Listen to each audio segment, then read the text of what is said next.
땅에서 나오는 자들의 경배. 네, 아멘. 저희 교회는 AI가 아니고요, KI예요. 킹덤 인텔리전스.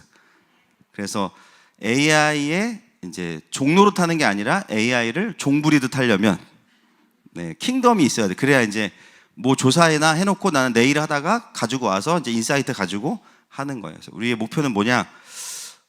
그리스도를 대적하여 높아진 모든 이론을 그리스도께 복종시키는 거예요. 할렐루야.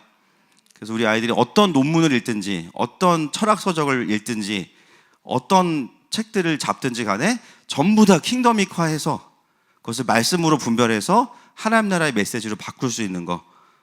그래서 결국 그 목표는 뭐냐? 하나님 나라의 가치를 계속 이제 풀어내는 아이들로 키워가는 겁니다. 그래서 지금은 우리가 어떤 시즌이냐면요, 여러분, 아이들이 아무것도 모르는데 자꾸 의사결정을 시키지 마시고 킹덤을 집어넣어야 돼요. 킹덤의 핵심은 뭐냐? 하나님의 말씀이에요. 그래서 지금은 막 외워야 됩니다. 그래서 스파르타로 막 우리가 이제 하고 그게 이제 튀어나오는 거. 그러면서 그게 이제 하나의 문장으로 만들어지는 때가 옵니다. 그래서 그런 시간들을 저희 이제 가지려고 하는 거고요. 지금 여러분 우리가 그 선교 3분 나가 계신데, 우리 현석 형제는 훈련 잘 받도록 지금 벌써 멕시코가 자기 체질에 맞는다고 부르신 것 같다고 이제 막 그러는데, 훈련 잘 받도록 기도해 주시고, 무엇보다 이제 하나님을 깊이 만날 수 있도록 기도해 주시고, 그 위구르 디아스포라 사역을 가신 집사님의 소식들이 오고 있는데요. 가서 12시간 그 땅에서 경배를 드리셨고요. 12시간. 그리고 12시간 동안 그 땅의 묶임을 푸는 기도와 경배를 하셨고, 그런 시간들을 통해 하나님께서 그 땅을 향한 전략들을 풀어주신다고 합니다. 그래서 그 시간 안에서 2명의 벌써 학생 자발 선교사들이 헌신을 했고요. 또 대인 기피증이 있는 분들이 사람들 앞에서 말씀을 나누면서 또 그것이 치유가 되었고, 여러 가지로 멤버들이 지금 하나님의 좀 일하심들을 많이 경험하고 있다는 이야기를 들었고요. 또 우리 한 권사님 가신 투국, 강력한 공산주의 전체 국가죠. 인터넷도 안 되는 나라입니다. 그래서 근데 놀라운 것은 첫 번째 기도 제목이 뭐냐면 아프지 않도록 기도해달라는 건데요. 그 다음이 너무 충격적인 게 멤버들이 아프더라도 한국에 와서 아프도록. 와, 진짜 순교자애가 한국에 와서 아프도록, 한국에 와서도 안 아프도록 우리는. 개진장에 이제 복음 전하는 거에 있어서 많은 제약이 있습니다. 공산주의 국가이기 때문에. 그런데 놀랍게도 이곳에서 지금 만나기가 굉장히 어렵다고 하는 유일한 세워져 있는 교회가 있는데, 그 목사님과 교회를 만났대요. 그래서 안전하게 만나게 해주셨고, 그 목회자분이 또한 중앙아시아의 선교의 흐름의 어떤 연합의 모임이 있는데 거기에 참석하시기로 또 연결이 됐고요. 그리고 놀라운 것은 지금 가는 곳마다 영접하는 자들이 나오고 있다고 합니다. 할렐루야. 이따가 또 같이 위해서 기도해 주시고, 여러분 이렇게 저희가 1월부터 이렇게 놀라운 일들을 또 많이 경험하고 있습니다. 교회는 또 다음 세대들에게 마지막 때를 풀고 있고, 뜨거운 경배와 또 아시아를 향한 하나님 나라의 역사들이 일어나고 있습니다. 할렐루야. 오늘 이제 계시록을 계속 보는데, 여러분 계시록이 어떠세요? 들어보시니까 좋죠? 네, 너무 좋아요. 저도 일주일 내내 힘든데 금요일 되면 행복해요. 그래서 어떻게 보면은 무천년주의자들보다 더 강력한 현재적인 메시지로 풀면서, 또 전천년주의자들보다 더 강력한 마라나타적인 레디컬함을 말하면서도 또 복음적이어야 되고, 또 성령님을 갈망하는, 그러면서도 이게 정말 통합적인 메시지를 풀어가는 게 너무나 그 하나님 주신 은혜가 있는 것 같고요. 그래서 요즘에 저희 교육자실이 거의 킹덤 연구소입니다. 그래서 계속 팩트 체크하고 막 이거 이렇게 뭐 사건들 정리하고 종합하고 분석하고 막 이런 시간들을 계속 보내면서 교육자들도 굉장히 또 성장하는 부분이 있어요. 그래서 정말 모든 세대에게 계시록 말씀을 이렇게 우리가 인을 떼어가면서 할 수 있는 것 자체가 제 카메라에 한번 보여주시네. 이거 파는 거 아닙니다. 네, 구입하실 수 없습니다.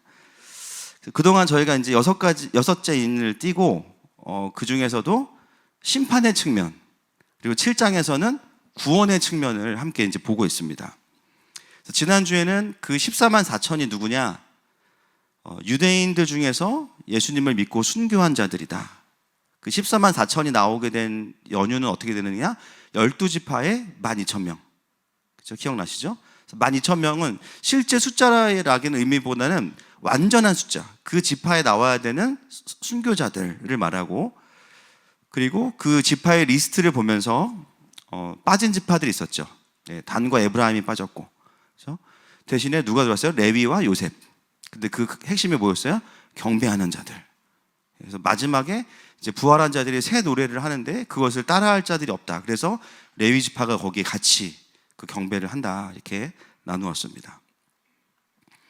오늘은 이제 그 순교한 이스라엘을 보여주시고 나서 또 다른 환상을 이제 보여주시는 부분이 7장 이 후반부의 메시지입니다.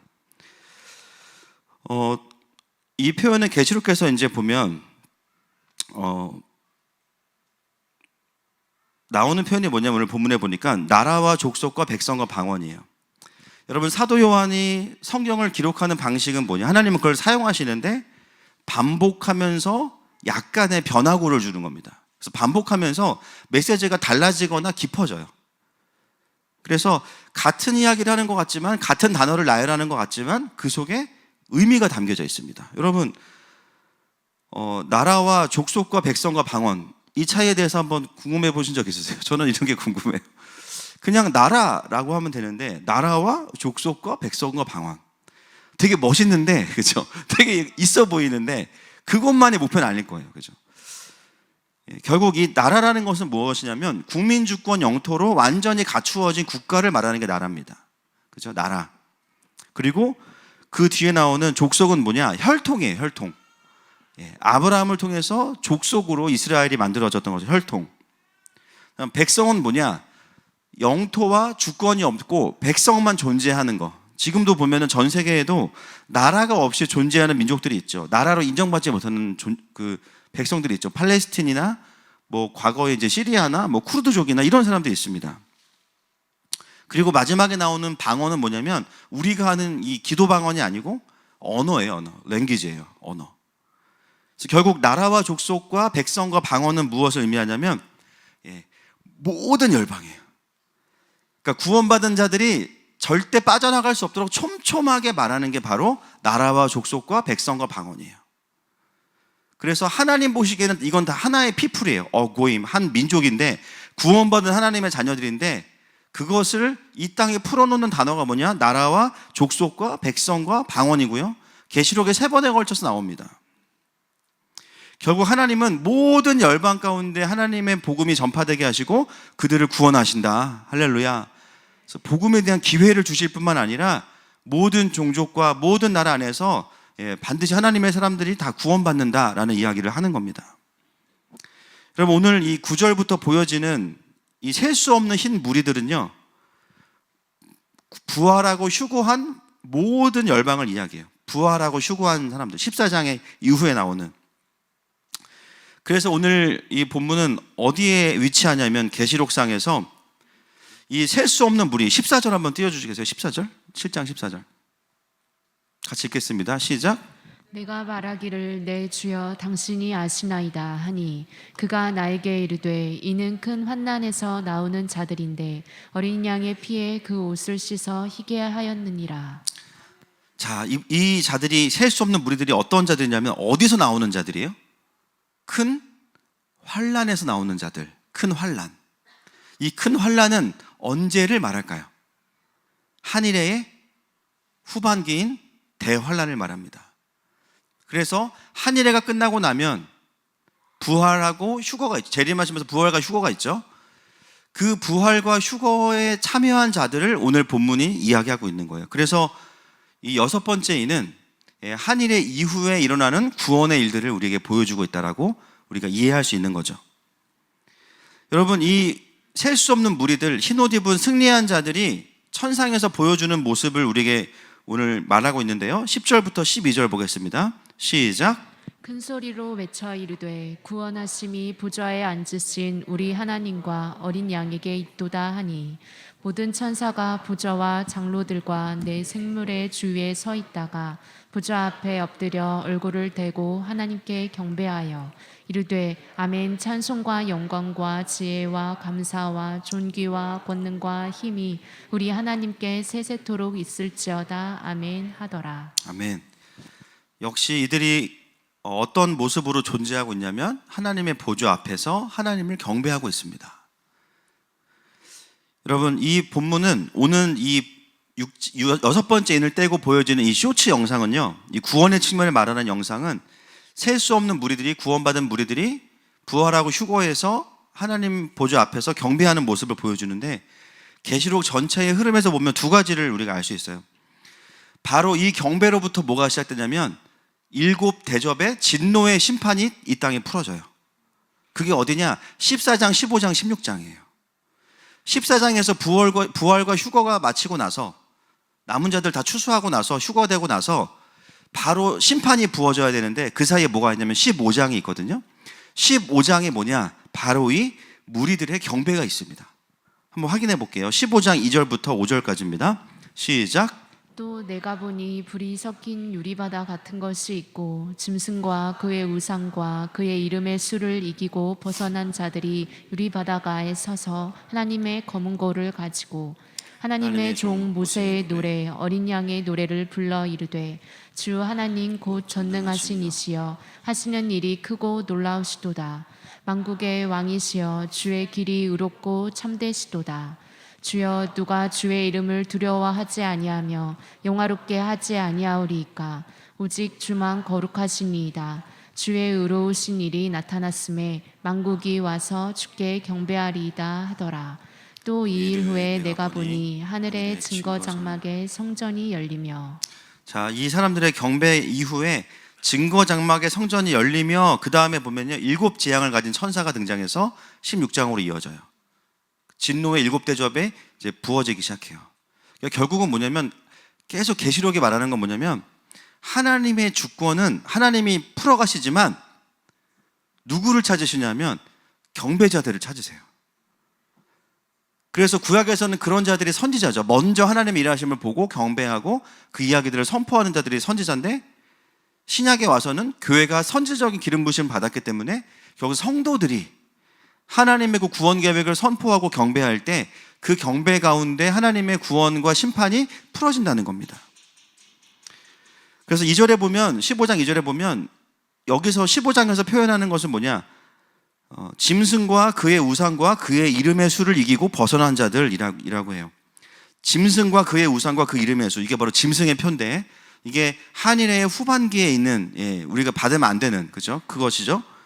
결국은 한일의 후반기를 이겨낸 자들이 하는 경배를 말하는 겁니다. 여러분, 우리가 계시록을 보면서는 항상 그래, 천상에서의 마지막 예배만을 생각하는 것이 아니라 그 원리가 이 땅에 그대로 풀어져 있어요. 아멘이십니까? 성막도 하늘의 성막을 보고 그대로 카피한 거거든요. 모델하우스 똑같아요. 그래서 계시록을 보면서 야, 우리가 언젠가 이런 예배를 드려볼까, 이게 아니라 그게 지금을 향한 도전이에요. 아멘이십니까? 지금을 향한 도전. 결국은 이 땅에서도 여러분, 하나님 나라를 풀어가는 자들은 어떤 자들이냐? 똑똑한 자들이 아니고요, 경배하는 자들이에요. 하나님의 계획을 듣고 선포하고 하나님을 속령하는 자들, 그 경배하는 자들을 통해서 하나님의 구원이 풀어지고 심판이 풀어집니다.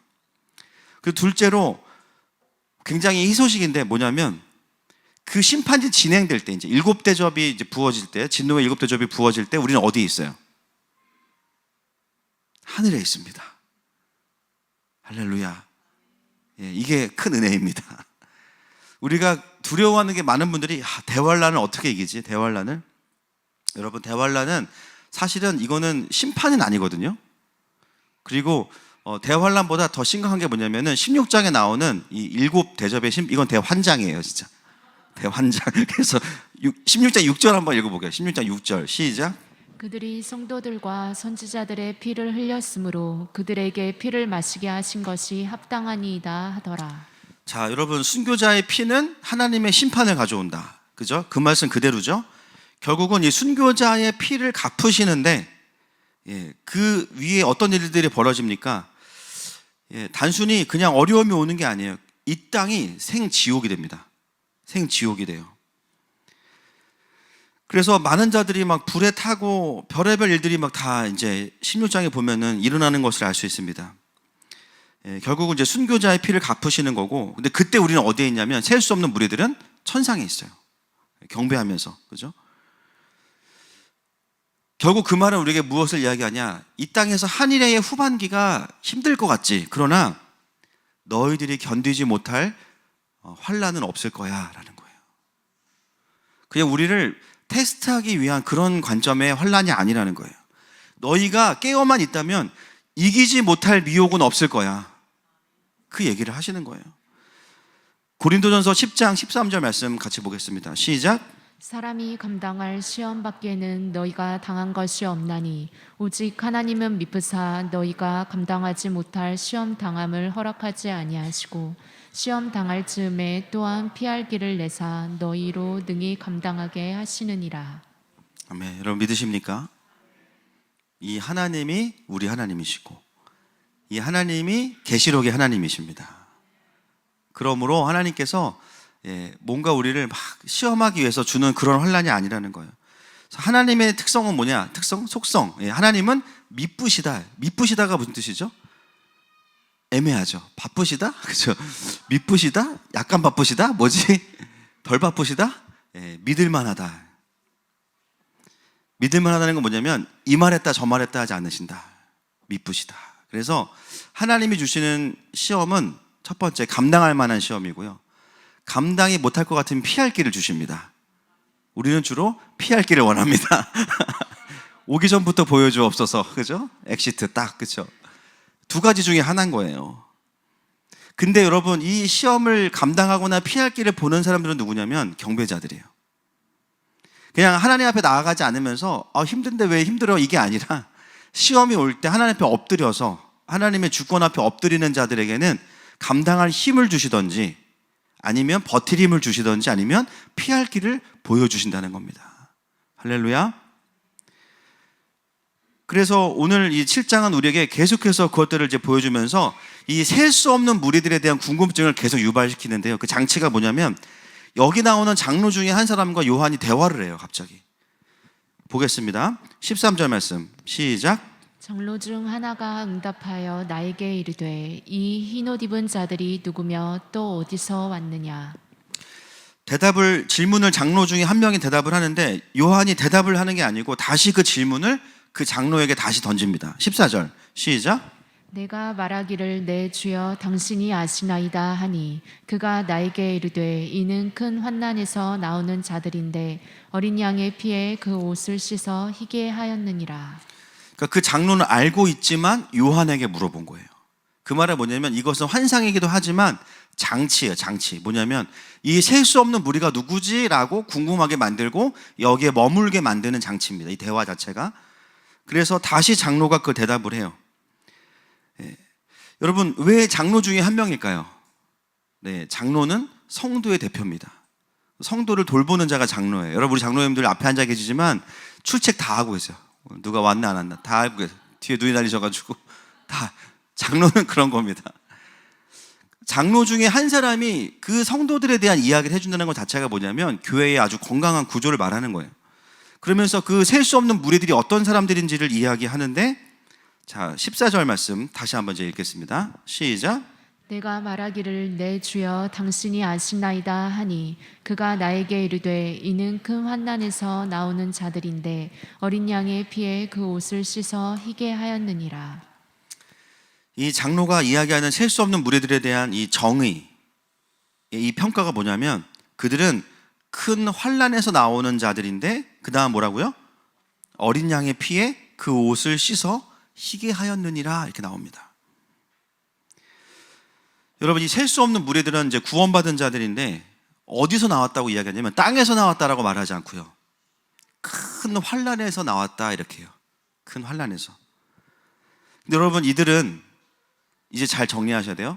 한일의 후반기 환난에서만 나온 자들입니까? 아니면 예수님이 오신 이후에 모든 그리스도인들입니까? 그렇죠. 그렇죠?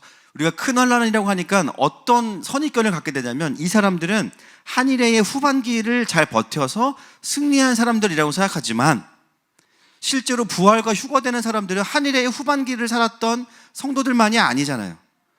즉 모든 진짜 그리스도인들을 말합니다. 근데 그들을 평가하기를 이 장로님 뭐라고 이야기하냐면 한 일의 후반기 환난을 견딘 자들이야 라고 하지 않고 그들 모두가 큰 환난에서 나온 자들이야 이렇게 이야기해요. 결국 이것은 굉장히 중요한 성도에 대한 정의를 담고 있어요. 한 일의 후반기뿐만이 아니라 그걸 포함하지만 예수님을 믿고 예수님 안에서 구원받은 성도들은 누구도 예외 없이 주님 앞에 올 때까지 어떤 시간을 거치냐? 환난을 거친다는 거죠. 그 속에 물론 마지막 대환난도 있지만 이 환난이란 단어가 원어로 보면 억압, 압박, 고통 이런 겁니다. 여러분 이걸 우리가 뭐라고 부르냐면 사망권세라고 부릅니다. 여러분 우리가 구원받은 이후에 바로 부활하거나 휴거하면 좋겠지만 사실 전혀 그렇지 않죠. 예, 전혀 그렇지 않아요. 오히려 구원받은 이후에는 어디에 집중하게 되냐면은 부르심에 집중하게 돼요. 나를 이 땅에 남겨두신 이유가 뭐지? 구원받았어. 너무 좋아. 근데 안 데려가셔. 그럼 할 일이 있는 거잖아요. 그죠? 그래서 하나님 이제는 전과 다르게 뭘 결정해도 하나님의 뜻에 합한 결정을 해야 되고 하나님 나라를 위해서 결정을 해야 되는데 그 삶을 선택하는 순간부터 우리는 어떤 일을 겪게 되냐면 환난이 옵니다. 이제 그 삶을 선택하려고 할 때 억압이 오고 고통이 오고 압박이 와요. 좀 더 일반적으로 제가 확대해드리면 그리스도인들은 그렇지만 그렇지 않은 자들도 예수님을 믿지 않는 자들도 사실은 다 사망 권세 아래에서 억압과 고통 가운데 살아가요. 그게 이 땅의 모습이에요. 하물며 킹덤을 쫓아가는 자들에게는 더 많은 억압과 압박과 고통과 충돌이 올 수밖에 없어요. 이걸 본문은 오늘 뭐라고 얘기하냐면 큰 환난이라고 이야기합니다. 그래서 신앙생활을 정말 건강하게 성경적으로 하고 말씀을 그렇게 티칭하는 중요한 메시지는 뭐냐면 환난을 하나님께서 없애주실 때도 있지만 전반적으로 환난은 있다라는 거예요. 그것이 없을 수 없다라는 거예요. 그걸 인정하고 시작하는 게 이 땅에서의 신앙생활이라는 겁니다. 여러분 그래서 우리가 어떻게 살아야 되냐면 한 일의 후반기에 대환란이 있다는 걸 이제 알고 있고 마음의 준비를 하고 있죠. 그렇지만 우리 현실 속에서는 뭘 해야 되냐면 지금 내 삶에 있는 환란이 있다는 거예요. 지금 내 삶에 이 고통과 이 피곤함과 이 결핍과 이 어려움들 심지어 그 속에서 내가 또 하나님의 나라를 전진시켜 가야 되는데 거기로부터 오는 공격과 억압들이 있어요. 결국 우리는 뭘 느끼게 되냐면 지금의 환란과 한일의 후반기의 환란을 겹쳐서 보면서 그때 가서 싸우지 이게 아니라 지금도 우리는 그 환란과 싸우고 있다는 거예요. 근데 그 환란은 우리를 무너뜨리는 게 목표가 아니에요. 물론 사망 권세는 우리를 죽이려고 오지만 그 환란에서 뭐가 나오냐면 성도가 나옵니다. 이게 오늘 본문이 이 흰옷 입은 셀 수 없는 많은 구원받은 무리들에게 향하여서 그들을 잘 알고 있는 장로가 하는 평가예요. 그 사람들은 각자의 삶에 또 마지막 때에 한일의 후반기에 큰 환란을 이긴 사람들입니다. 근데 그 이긴 정체성이 뭐냐면 어린 양의 피로 자기의 옷을 씻은 사람들이라는 거죠. 여러분 우리가 환란과 고난에 대한 성경적인 정의를 해야 되는 것은 너무 중요해요. 왜냐하면 이 문제로 인해서 우리가 미혹되기도 하고 실족하기도 하고 하나님에 대해서 태도가 틀어지기도 하기 때문이에요. 여러분 환란을 견딘다는 것은 시간이 경과돼서 끝났다가 아니고 하나님 안에 뿌리를 받고 있으면서 하나님과 연결된 채로 그 시간을 지나가야 되는 겁니다. 할렐루야. 그게 안 돼 있고 그냥 환란을 역풍으로 맞으면 어떻게 돼요? 상해요. 찢어져요. 너덜너덜해진 채로 그 시간을 지나가게 되면 그 시간을 지났다고 끝나는 게 아니고요. 상한 채로 그냥 또 살아가는 거예요. 이거는 환란을 지나간 게 아니고요. 환란 가운데 아직 있는 거예요. 여러분 환란이 없는 인생은 없어요. 어떤 분들이 목사님 저는 뭐 집도 부자고 막 직장도 안정적이에요. 그래서 집에 가서 거울 보시라고 환란이 올 거라고. 그 순간 환란이 오셨어요. 그분. 하나님은 공평하십니다. 여러분 그 환란으로부터 세인트 성도가 나온다는 거예요. 그렇다면 환란을 대하는 마주하는 성도의 자세는 당연히 하나님을 모르는 사람들과는 달라야 한다라는 것이죠. 어린 양의 피로 옷을 씻어 희게 한 자들이 무엇인가? 이것은 바로 구원받은 자로서의 정체성입니다. 여기서 이 옷을 씻었다라는 이 동사가 완료형이거든요. 완성되었다. 자, 이와 유사한 표현이 계시록 22장 14절 15절에 있습니다. 같이 보겠습니다. 시작. 자기 두루마기를 빠는 자들은 복이 있으니 이는 그들이 생명나무에 나아가며 문들을 통하여 성에 들어갈 권세를 받으려 함이로다. 개들과 점술가들과 음행하는 자들과 살인자들과 우상 숭배자들과 및 거짓말을 좋아하며 지어내는 자는 다 성 밖에 있으리라. 여러분, 이 본문을 통해서 두루마기를 빠는 자라는 것이 무엇인지 알게 돼요. 이거는 세탁을 열심히 한다가 아니라 뭐겠어요?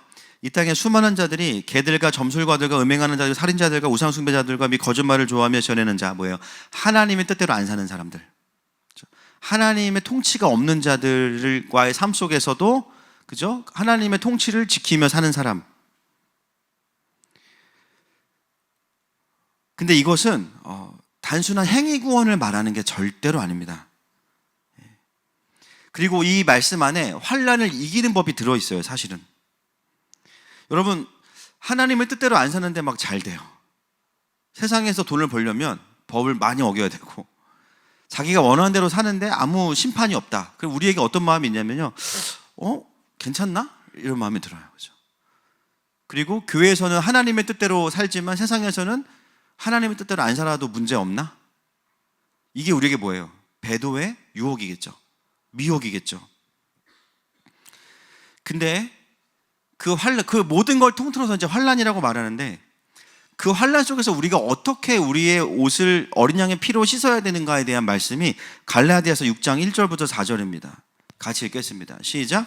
형제들아, 사람이 만일 무슨 범죄한 일이 드러나거든 신령한 너희는 온유한 심령으로 그러한 자를 바로잡고 너 자신을 살펴보아 너도 시험을 받을까 두려워하라.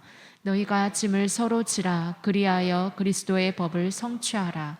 만일 누가 아무것도 되지 못하고 된 줄로 생각하면 스스로 속임이라. 각각 자기의 일을 살피라. 그리하면 자랑할 것이 자기에게는 있어도 남에게는 있지 아니하리니. 네, 아멘. 여기서 짐을 서로 지라는 게 뭡니까? 잘못된 것은 바로잡아주고 그 다음에 너 자신을 살펴보아 너도 시험을 받을까 두려워하라, 이거죠. 네. 여러분, 이게 바로 어린 양의 피로 나를 계속 씻는 거예요. 이게 주로 우리는 어디에 집중하냐면 다른 사람의 어두움과 다른 사람의 죄에 대한 심판에 많이 집중해요. 저 사람 저게 문제고 저 사람 저게 문제고, 물론 알아요, 그게 문제예요. 근데 우리가 서로 짐을 지려면 서로 물론 가르쳐야 되거든요, 잘. 근데 매번 가르친다고 해서 바뀌지 않고, 또 내가 가르치는 주권이 나에게 없을 수도 있어. 너는 가르치지 마. 너가 말하면 더 화가 나니까 가르치지 마. 그 권위가 나에게 안 주어질 수도 있어요. 그럼 우리는 어디에 더 많은 에너지를 써야 되냐면 나를 돌아보는데 더 많이 써야 되는 거예요. 이제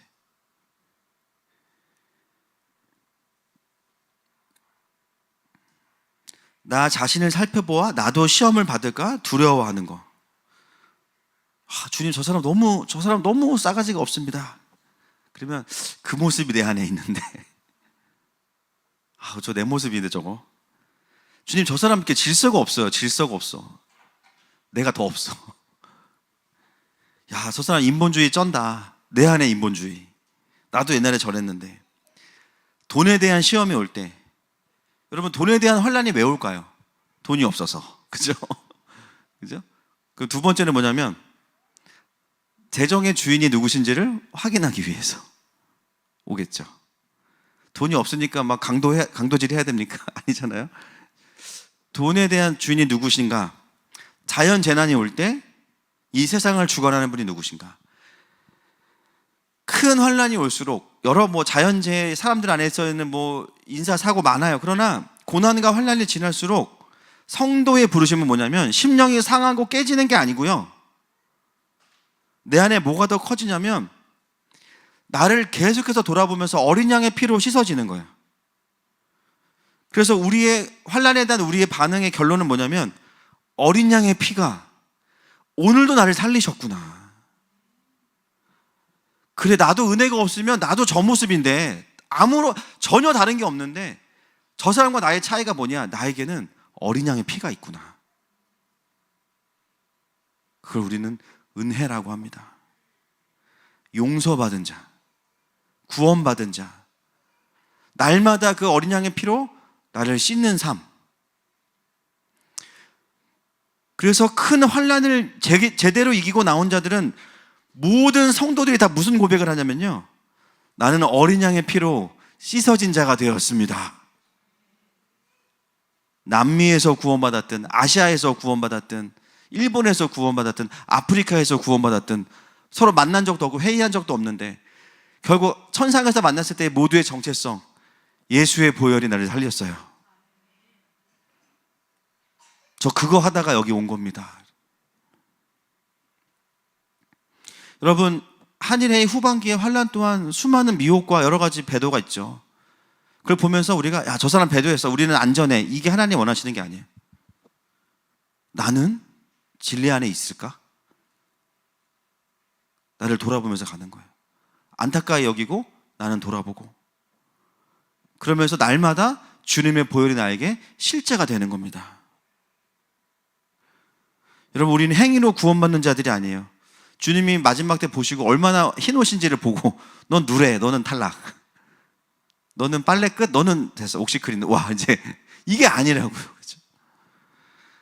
우리는 행위로 구원받는 사람들이 아니에요. 우리는 어린 양의 보혈로 구원받았습니다.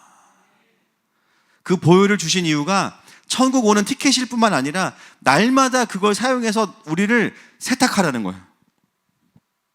그래서 우리에게 환난이 계속 와요. 사망 권세는 계속 지나가요. 그때마다 우리는 환난 속에서 어떤 정체성을 가지고 지나왔는지를 돌아봐야 돼요. 야, 나 그때 사업 실패하고 주식 실패하면서 내가 날린 돈 1억 5천, 그거 막 거기에 마음이 계속 있어, 묶여 있어. 그리고 나한테 거짓 정보를 준 그 내 친구 XX 나쁜 놈 복수할 거야. 내가 맹지를 소개해서 사가지고 20년 동안 한 푼도 안 오르게 만들어야지. 또는 내 인생에 어떤 투자나 열심히 뭐 했지만 실패한 것에 대한 실패감. 때로는 믿음의 부모로서 열심히 자녀를 위해 기도했는데 자녀가 아직도 주님 앞에 있지 않은 것 같은 그 하나님 앞에서의 그런 송구함들, 절망들, 묶임들, 두려움들. 여러분, 우리의 정체성은요, 날마다 예수님의 보혈로 씻긴 자의 그 자리에 다른 정체성을 끊임없이 가져오려고 만들어요. 원망하는 자, 자책하는 자, 도망가는 자, 내 힘으로 해결하는 자. 오늘 그 모든 것들이 어린 양의 피로 씻어질지어다. 그래서 끊임없는 억압과 고통이 올지라도 결국 우리는 그 속에서 뭐냐면 보혈로 승리하는 겁니다. 어린 양의 보혈로. 에베소서 2장 8절 말씀 같이 읽겠습니다. 시작. 너희는 그 은혜에 의하여 믿음으로 말미암아 구원을 받았으니 이것은 너희에게서 난 것이 아니요 하나님의 선물이라. 아멘. 우리의 인생은 선물 받을 인생이라는 거예요. 믿음은 내가 만들어낼 수 있는 게 아니라는 거예요. 여러분, 사망 권세와 환난은 모든 자들에게 역사합니다. 그러나 그 고난이, 환난이 성도들에게 왔을 때는요, 뭘 드러내냐면 그 안에 어린 양의 보혈의 생명이 있음이 드러나요. 찐 성도의 경우는, 야, 이 사람 돈 있을 때는 그렇게 하나님 찬양하고 잘 나갈 때는 그렇게 하나님 찬양하는 것 같은데 다 없어지니까 하나님 원망하네. 그렇죠? 그 안에 뭐가 있는 거예요? 지금 어린 양의 보혈이 보이지가 않는 거예요. 근데 다 없어져. 욥처럼 다 없어졌는데 그때 여전히 십자가가 있고, 그래도 구원에 대한 감사와 감격이 있다면 그 사람은 진짜입니다. 그래서 이 큰 환난은 성도들 안에 있는 생명을 드러내는 거예요. 우리 안에 결코 죽일 수 없는 생명, 바로 어린 양의 보혈입니다. 그래서 여러분, 보혈의 능력이 있는 사람들은 계속 부활합니다. 오뚜기랑 비슷해요. 여러분, 오뚜기랑 싸워보셨어요? 빵 때리면 바로 넘어가요. 근데 돌아보고 보면 다시 올라와 있어요. 오뚜기예요, 오뚜기. 왜요? 그 안에 뭐예요? 무거운 무게중심이 있어요. 그죠? 넘어지는 것 같아도 아주 엎드러지지 않는 거예요. 왜냐하면 주님의 보혈이 우리를 씻으시고 할렐루야 살리시기 때문입니다. 그래서 이 큰 환난은 우리에게는 영광과 축복일 수 있어요. 환난이 지나가고 나면 내 안에 있는 다른 정체성들은 다 무너져요. 보혈만 남아요. 보혈만 남아. 모든 유한하고 영원하지 않은 정체성들은 다 무너질 거고 결국은 사라질 겁니다. 돌 위에 돌 하나 남지 않고.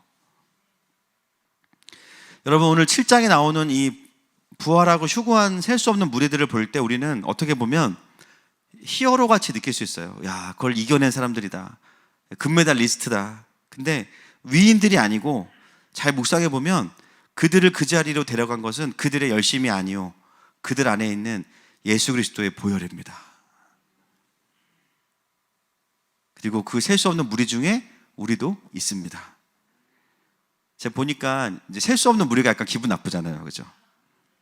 그 외에 몇 명이죠. 그래서 제가 생각한 게 있어요. 어떻게 우리가 조금 앞에 설 수 있을까? 보니까 검은 곳 탄 자들이 있거든요. 여러분, 순교는 배신이니까 죽으시기 전에 기타 다 연습해. 기타 할렐루야. 그래서 기타 치면 앞에 앉아야 돼. 앞에 앉아야 돼. 그래서 여러분 죄송한데 이제 수천하실 때 제가 이제 보면대랑 기타를 넣어드릴 테니까 마지막 기타는 비싼 걸로 최소한 마틴 D45 이런 걸로 해가지고 가져가시면 주님께서 유연하게 쓰실 줄 믿습니다. 자, 7장 10절 말씀 보겠습니다. 시작. 큰 소리로 외쳐 이르되 구원하심이 보좌에 앉으신 우리 하나님과 어린 양에게 있도다 하니. 여러분, 이 맥락을 알고 이 셀 수 없는 무리들의 경배를 보면 이게 이제 와닿는 거예요. 이들이 처음 가서 할 말이 없으니까 이걸 하는 게 아니라 진짜 이런 거예요. 성도로 살아보니 마지막에 자랑할 건 예수 그리스도밖에 없어요. 성도로 살아보니 결국은 하나님과 우리의 하나님과 어린 양께 그 모든 영광이 있다는 거예요. 그 모든 구원이 있다는 거예요. 그래서 성도의 인생은 시간이 갈수록 이 고백이 점점 늘어나야 되는 겁니다. 고린도전서 15장 10절 말씀 같이 읽겠습니다. 시작. 그러나 내가 나 된 것은 하나님의 은혜로 된 것이니 내게 주신 그의 은혜가 헛되지 아니하여 내가 모든 사도보다 더 많이 수고하였으나 내가 한 것이 아니요 오직 나와 함께 하신 하나님의 은혜로라. 아멘. 나의 나 된 것은 하나님의 은혜다. 여러분, 이것을 가능하게 하는 게 아이러니하게도 사망 권세와 환난이라는 겁니다. 우리가 지난주에는 순교를 돌파했고 할렐루야. 이제 순교할까봐 다들 걱정하고 있어요. 배신자 되면 안 되는데 막, 그죠? 오늘은 환난을 돌파했어요. 환난이 오면 이제 주님이 또 나의 바닥을 보게 하셨는데 그 바닥은 내가 설정해 놓은 바닥이야. 그 지하 500m의 뭐에서 어린 양의 보혈이 있어. 그동안 내가 생각했던 나의 정체성들이 다 무너지고, 그죠? 나의 나 된 것은 오직 하나님의 은혜로다. 여러분, 오늘 이 셀 수 없는 무리들이요, 천상에 위치하고 있지만 사실은 이들은 지상교회입니다. 여러분, 지금 우리가 보는 지상교회는 죄송하지만 양과 염소가 섞여 있어요. 그러니까 진짜 지상교회라고 말하는 건 뭐냐면요, 하나님 보시기에 진짜 구원받은 사람들이잖아요. 지금 오늘 보는 이 모습은 정말 구원받은 사람들만 딱 뽑아놓은 전체 샘플인 거예요. 오늘 이 교회는 천상교회가 아니고 지상교회를 전체를 어셈블 해놓은 거예요. 근데 그들의 공통점이 뭐였냐? 자신들 안에 어린 양의 피가 있고 그것이 능력이었음을 아는 모든 자들이 바로 지상교회라는 겁니다. 여러분, 그래서 오늘부터 오늘 환난에 대한 우리의 태도가 뜻이 확정되기를 축복합니다. 환난이 올 때 우리의 기도가 바뀌어요. 주님, 더 정금과 같이 되게 해주세요.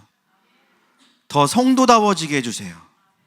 환난이 힘들면 힘든 만큼 더 거룩해질 거고 더 온전해질 겁니다. 그리고 내 안에 어린 양의 보혈이 빛을 발하게 될 겁니다. 할렐루야. 저는 나라를 위해서도 계속 이 말씀 가지고 선포하고 있습니다. 제가 원하는 걸 기도하는 게 아니라, 왜냐면 제가 보는 게 다가 아니고 또 제가 판단하는 게 다가 아니니까. 그리고 돌아보면 사실 제가 2019년부터 저희 교회에서 제2의 건국을 계속 선포했다고 찾아보니까 원고를 2019년부터 이 나라가 건국이 필요하다. 그러면 제가 이제 기독교 입국론과 하나님의 부르심을 이야기했고 6년째 됐거든요. 그리고 저희가 이제 작년 10월 27일에 정말 하나님 나라의 가치와 반대되는 차별금지법과 또 그 차별금지법 뒤에 있는 문화막시즘을 대적하는 교회가 연합으로 모이는 전국적인 집회에 다녀왔죠. 그때 우리가 싸웠던 무기는 뭐예요? 회개와 경배와 선포였어요. 여러분, 그 재단을 온 교회가 100 몇십만이 모여서 세웠잖아요. 그리고 2달 후에 지금 이 사태가 터진 거잖아요. 제가 이걸 계속 맥락을 설명드리는 이유는 자꾸 우리가 하나님 나라를 집중하다가 세상에 딱 가서는요, 그 관점으로 안 보니까. 적어도 우리가 그 재단을 세운 교회로서 이 세상의 관점을 해석한다고 한다면, 그죠? 물론 교회를 다니는 분들 중에도 꼭 그렇게 모여서 뭐가 되는 거 아니다. 뭐 힘을 과시하기 위해 여러분 힘을 과시하기 위해 모인 거 아니고 그냥 모인 거예요. 그죠? 그냥 예배하자고 해서 모였고, 우리가 모여서 무슨 정책을 낸 것도 아니에요. 그냥 기도하고 회개했던 거죠. 그거를 하나님이 기뻐하시는 거를 사람들이 자꾸만 인간적으로 분석해서 그거는 잘못된 거다. 여러분, 그거는 회개할 일이고, 중요한 건 뭐냐면 교회 연합으로 재단을 세웠어요. 여러분, 재단이 세워지면 그 다음에 수순은 뭐냐면 어둠이 드러나는 거예요.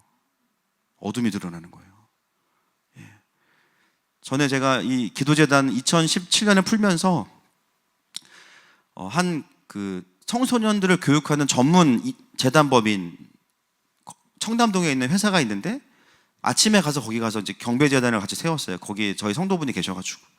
그날 어떤 일이 있었냐면, 청소년 지도자들 중에서 어떤 한 청소년 강사가 청소년들을 몰카를 촬영을 한 게 그날 터졌어요.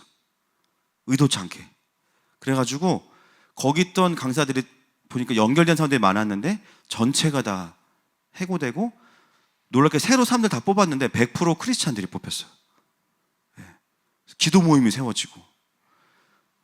제가 놀란 게 뭐냐면, 야, 재단이 세워지면 어둠이 드러나네. 왜? 하나님이 임하셔야 되니까. 할렐루야. 그래서 우리가 생각하겠죠. 그래, 이 어둠이 드러나야 되고 저 어둠이 여러분, 그거 하나님이 결정하시는 거야. 내가 말하는 어둠이 틀렸다는 게 아니라 하나님이 보시고 하나님의 때에 하나님이 드러내실 걸 하나님께서 하십니다. 우리는 뭐냐면 재단 세웠으니 하나님 하시는 거 보고 따라가면 되는 거예요. 어떻게 그것들을 이끌어 가시냐? 하나님 나라의 구속사에 시종되는 방향으로 하나님께서 그걸 세워 가시겠죠. 성경적 가치에 정렬되어지고 있는가? 우리가 그것을 위해서 가서 기도하고 온 거잖아요. 자꾸 보수 진보 얘기를 하시는데 여러분, 그거는 진짜 평면적으로만 바라보시는 겁니다. 평면적으로. 우리는 그 차원에서 이야기하는 게 아니에요. 경상도 출신, 전라도 출신 잘 지내시면 좋겠어요. 섬진강에서 만나셔가지고 국밥 한 그릇 드시면서. 여러분, 우리는 하늘에 속한 시민입니다. 아멘이십니까? 여러분, 내가 교회 다니는데 나는 경상도 출신이니까 이거야. 이거 회개할 일이라니까요. 우리의 땅은 여기가 아니에요. 우리의 본향은 하늘나라입니다.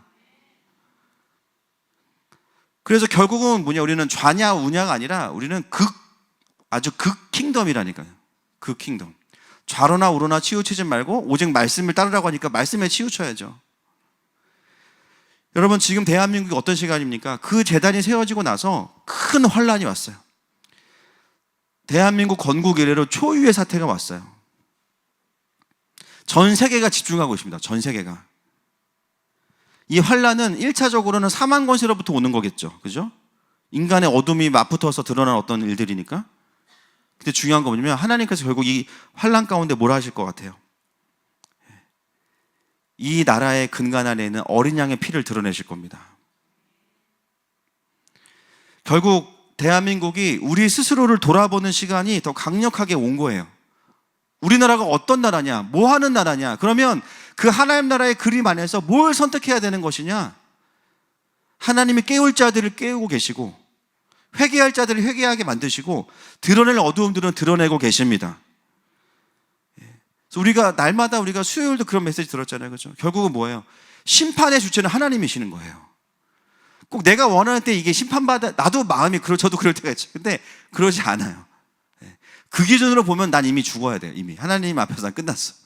결국 뭐예요? 주권자가 정말 하나님이신 걸 인정해야 다니엘이 되는데, 내가 뉴스를 보면서 내가 심판자가 되고 지금은 이게 돼야 되고 저게 돼야 되고 그렇게 안 될 거예요. 결국 누구 손이냐? 내 손에. 그죠? 나 혼자 승질했다가 낙심했다가 묶였다가 결국은 뭐냐면 이 큰 환난을 통해서 하나님은 대한민국에서도 무슨 일을 하시냐?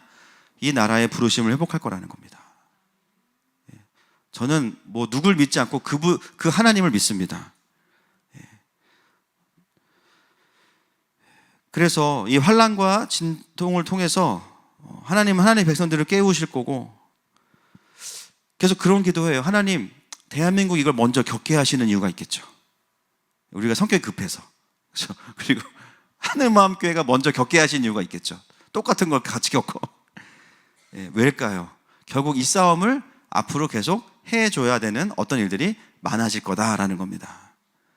이겨본 사람이 이길 수 있는 겁니다. 분별해본 사람이 분별할 수 있는 겁니다. 근데 그 판단은 우리가 하지 않아요. 하나님이 하시는 거예요. 우리는 하나님의 판단을 그냥 받아들이는 거예요. 여러분 15절부터 17절 넘어가겠습니다. 이 15절 이후에는 뭐냐면 부활과 휴거 후에 새하늘과 새 땅에서 구원받은 지상교회, 그 지상교회에게 하나님께서 주시는 위로가 무엇인지를 기록하고 있어요. 15절 말씀 보겠습니다. 시작. 그러므로 그들이 하나님의 보좌 앞에 있고 또 그의 성전에서 밤낮 하나님을 섬기매 보좌에 앉으신 이가 그들 위에 장막을 치시리니. 자, 그러므로 그들이 하나님의 보좌 앞에 있고 그 다음에 뭐냐면 밤낮 하나님을 섬김이, 섬긴다는 단어가 경배하다거든요. 밤낮 경배할 때 어떤 일이 벌어지냐면 보좌에 앉으신 이가 그들 위에 뭘 치신대요? 장막을 치신대요. 이거는 출애굽기의 완성, 요한복음의 완성이에요. 여러분 요한계시록 안에는 요한의 복음이 들어있습니다. 이 장막을 치신다가 예수님께서 우리에게 오셔서 성육신 하셨다가 장막을 쳤다라는 단어고 이것은 출애굽기와 연결되어 있습니다. 결국 밤낮 하나님을 섬기는 그곳이 성전이 되어서 거기에 어떤 일이 벌어지냐, 하나님의 장막이 쳐진다. 이건 뭐냐면 완전한 하나님의 임재와 통치의 회복을 말합니다. 근데 그 임재와 통치 회복 속에서 어떤 일이 우리에게 이제 위로가 주어지냐면 16절과 17절 말씀이에요. 시작.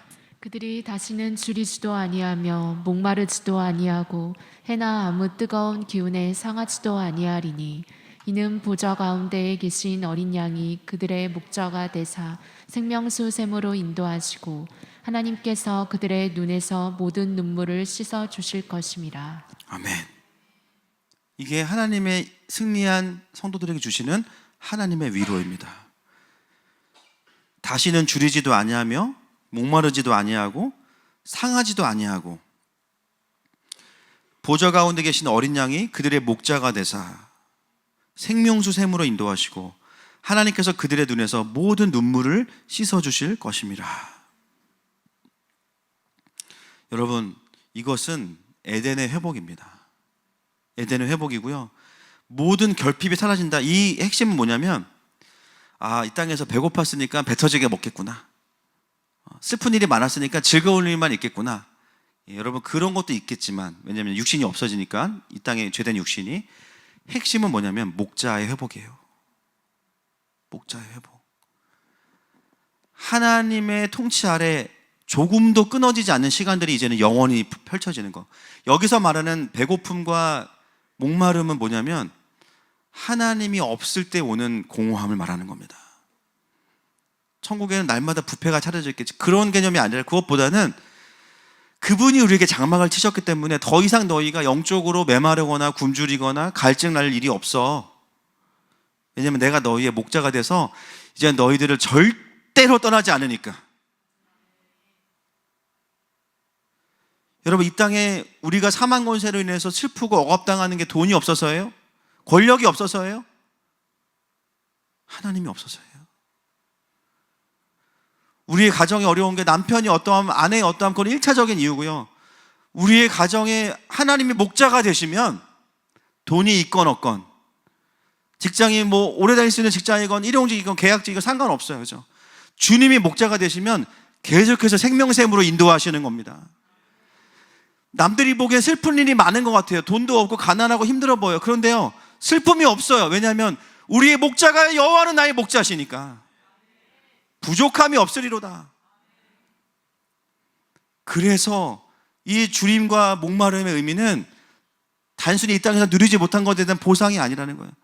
완전한 에덴의 회복, 완전한 목자의 회복을 말하는 것입니다. 전 오늘 이 말씀을 보면서 다시 이 땅에 적용하는 게 뭐냐면요, 하나님, 이 예배가 지금 우리의 예배가 됐으면 좋겠습니다. 지금 이 땅과 이 새하늘 새 땅의 예배의 차이는 뭐냐면 지금은 예배 안에서 누려요. 할렐루야. 집에 가면 또 끊어져. 이게 어려운 거예요. 그러니까 이게 완전히 넘사벽이 아니라니까요. 얼추 가져올 수 있어요. 할렐루야. 여러분, 우리의 예배가 줄인 자가 배부르고 목마른 자가 해갈되고 성령의 생명샘으로 인도만 받는 예배가 될 것을 선포하고 축복합니다. 마지막에는 그게 완성되고 나면 이걸 빼앗길 일이 없으니까 너무 행복한 거예요. 어떤 분들이 저에게 그런 요청하는 분들이 있어요. 목사님, 모두 다 구원받는 게 아니면 구원받지 못하는 자에 대한 얘기도 좀 엄하게 해달라는 분들도 있어요, 예배 때. 그래서 양과 염소가 있으면 염소도 좀 깨워달라고. 그래서 구원이 아무나 받는 게 아니다. 여러분, 제가 이 강단에서 구원받지 못하는 자들의 특징을 시리즈로 설교하면 오실래요? 그래서 제가 그랬어요. 모르겠어요. 지상교회가 마찬가지지만 나 또한 일개 목사로서 나는 어떤 전제를 가지고 있냐면, 나는 우리 교회 모든 성도가 다 구원받았다고 믿는다. 설령 물론 이제 염소같이 생긴 분이 계시지만 그건 내 개인적인 느낌이고, 그 판단은 주님이 하실 일이지 내가 보고 구원 받은 것 같은데 지옥 갈 것 같아, 이거 못한다는 거예요. 그러면 목사와의 목자 역할은 뭐냐면 양들의 꼴을 먹여야지 왜 염소가 먹는 종이를 먹여요? 그건 아니잖아요. 염소는 약으로 다려서 써야지, 그렇죠? 왜 양들을 치기도 바쁜데 염소를 왜 계속 묵상해서 막 없는 뿔을 만들고 왜 이렇게 가냐는 거예요, 저는. 여러분, 사실 하나님 나라와 복음과 이 마지막 때를 풀기에도 시간이 부족합니다. 할렐루야. 구원받지 못할 분들은 알아서 탈락하시겠지. 그걸 제가 어떻게 알아? 저도 몰라요, 지금. 저도. 그래서 더 하나님 나라와 구원을 설명할 수밖에 없고 설교할 수밖에 없어요. 그리고 지옥에 대해서 계속 얘기해서 무서워서 천국을 선택하게 만든다. 이게 과연 이분은 하나님을 선택한 게 아니고 두려움을 피한 거지. 아무리 성경을 봐도 하나님 나라의 영광은 뭐냐면 하나님의 선하심과 십자가의 능력과 그 하나님의 신실하심과 결코 패하지 않은 하나님의 나라, 그거를 열심히 풀어내는 것만 해도 시간과 에너지가 부족합니다. 혹시나 뭐 여기나 그런 분 안 계시지만 유튜브 듣는 중에 난 지옥이 궁금하다, 그럼 가세요. 여기는 그거 가르쳐주는 데 아니니까. 결론적으로 말씀을 정리하겠습니다. 여러분, 우리는 이미 구원받은 성도입니다. 왜 우리가 아멘 할 수 있냐면요, 그것은 우리 행위가 우리를 결정하는 게 아니기 때문이에요. 어린 양의 피가 있기 때문이에요. 우리가 오늘 적용하고 고민할 것은 그 어린 양의 피를 내가 사용하고 있고 나의 삶을 씻어내고 있는가, 또 나의 삶에 지금 있는 크고 작은 환난 중에 정말 내가 그 어린 양의 피의 능력으로 나를 계속해서 일으키고 있는가, 그것을 주님이 원하십니다. 그런 것들이 발견되면 돌이키면 돼요. 오늘도 우리가 그렇게 예배하고 나아갈 때 오늘 말씀을 믿습니다. 우리가 주님을 예배로 섬길 때 여기에 하나님의 장막이 풀어집니다.